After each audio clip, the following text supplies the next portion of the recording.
සුබ දවසක් කියලා ඔයාලට සාදරයෙන් පිළිගන්නවා Madoo Sweet Home YouTube channel එකට. ඔන්න ඉතින් මම අද ගෙනාවා ඔයාලට වටිනා කියන වීඩියෝ එක. මොකද මේ දවස්වල සීනිත් ගොඩක් ගන්න කිරිපිටි හොයාගන්න නැති තරම්. ඉතින් මේ වීඩියෝ එක තමයි මම අද ඔයාලට කියන්නේ. සාමාන්‍ය හොටෙල් වල ඒ වගේම කැෆේ ෂොප් වල කීතිය හදනකොට යාලා කිරිපිටි පාවිච්චි කරන්නේ නැහැ, සීනි පාවිච්චි කරන්නේ නැහැ. හරිම ලේසියෙන් හදනවා. ඉතින් අපි බලමු අපේ මේ ලේසි විදිය මොකක්ද කියලා.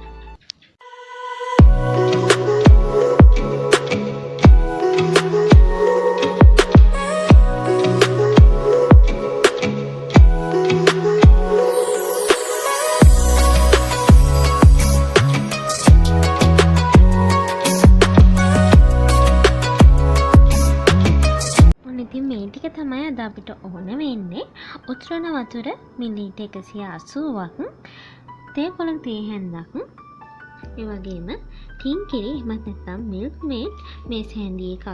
අම්බල මේක හදාගන්නේ කොහොමද කියලා. ඉතින් හරිම ලේසි. ඉස්සෙල්ලාම අපිට කරන්න තියෙන්නේ අපි මේ තේ කොළ ටික මේ උතුරන වතුර මිලිලීටර් 180ට දාලා ඉවර වෙලා අහට හදාගන්න තියෙන. මම මේක ටිකක් මේ විදිහට වහලා තියෙනවා.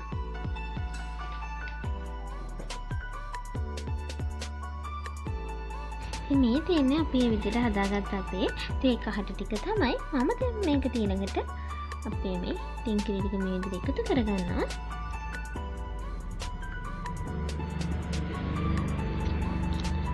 ඊළඟට අපි දැන් මේක මේ විදිහට හොඳින් කවලම් කරගන්න ඕන. ඉතින් අතන අපිට මෙච්චරයි කරන්න තියෙන්නේ. මේ විදිහට මේක කවලම් කරගත්තට පස්සේ ඔයාලට පේනවා ඇති අපි අපේ කිරි තේ එක හදලා ඉවරයි. ඉතින් ඇත්තටම අපිට මේකට ගියේ අපේ තේ කහට් ටික හදාගන්න ගියේ විනාඩි 5 විතරයි. මොකද මේක කවලම් කරන්න වැඩි වෙලාවක් යන්නේ නැහැ. ඉතින් විනාඩි 5න් ටක් ගාලා තේ එකක් අපි හදාගත්තා.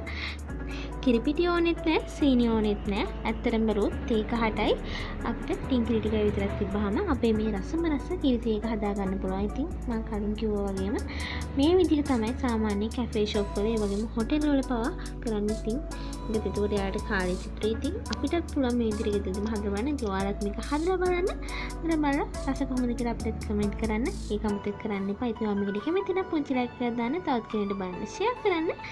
අපිත් එක දැන් මම හිතුවේ නැති කෙනෙක් නම් තම පහත තියෙන subscribe button එක click කරලා අපිත් එක එකතු වෙන්න. ඉතින් අපි ආයෙත් මේ වගේ වටිනා කියන ඒ වගේම රසමරස වීඩියෝ එකකින් හමු. ඔයාලට සුබ දවසක්.